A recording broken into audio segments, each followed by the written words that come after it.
ഒരു സ്ഥാപനത്തിലെ 31 പണിക്കാരെ അവർ വാങ്ങുന്ന ദിവസക്കൂലിയുടെ അടിസ്ഥാനത്തിൽ പട്ടികപ്പെടുത്തിയിരിക്കുന്നു. അതായത് ഡെയിലി വേജ് ഓഫ് 31 വർക്കേഴ്സ്. ഇവരുടെ കൂലിയുടെ മധ്യമം കാണണം, അതായത് മീഡിയൻ വേജ്. നമുക്കറിയാം, ഒരു കൂട്ടം സംഖ്യകളുടെ മധ്യമം അല്ലെങ്കിൽ മീഡിയൻ എന്നത് ആ സംഖ്യകളെ വലുപ്പക്രമത്തിൽ എഴുതുമ്പോൾ മധ്യസ്ഥാനത്ത് വരുന്ന സംഖ്യയാണ്. അങ്ങനെയെങ്കിൽ ഈ 31 പേരെയും കൂലിയുടെ അടിസ്ഥാനത്തിൽ ക്രമപ്പെടുത്തി മധ്യസ്ഥാനത്ത് വരുന്ന വ്യക്തിയുടെ കൂലി കണ്ടെത്തണം. 500 രൂപ മുതൽ 600 രൂപ വരെ കൂലി വാങ്ങുന്നവർ 4 പേരാണ്.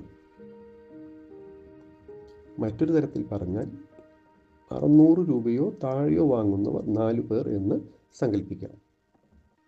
അതുപോലെ 700 വരെ വാങ്ങുന്നവർ 8 4 12 പേരും 800 വരെ വാങ്ങുന്നവർ 12 10 22 പേരും ആണ്. എന്നിങ്ങനെ തുടർന്നാൽ 1000-ൽ താഴെ വാങ്ങുന്നവർ 31 പേർ എന്ന് കാണാം. ഈ 31 പേരിൽ നടുക്കു വരുന്നത് 16-മനാണ്.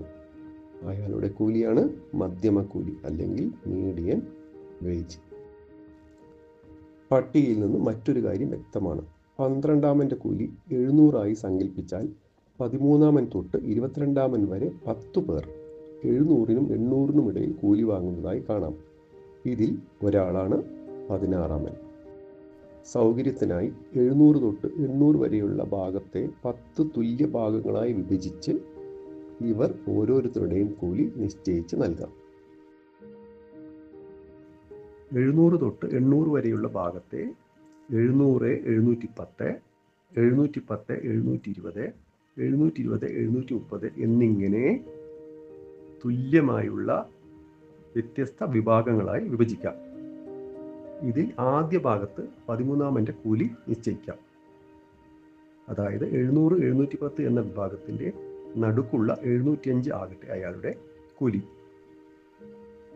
അങ്ങനെയെങ്കിൽ 14-മൻ്റെ കൂലി 715-ഉം 15-മൻ്റേത് 725-ഉം ആകും.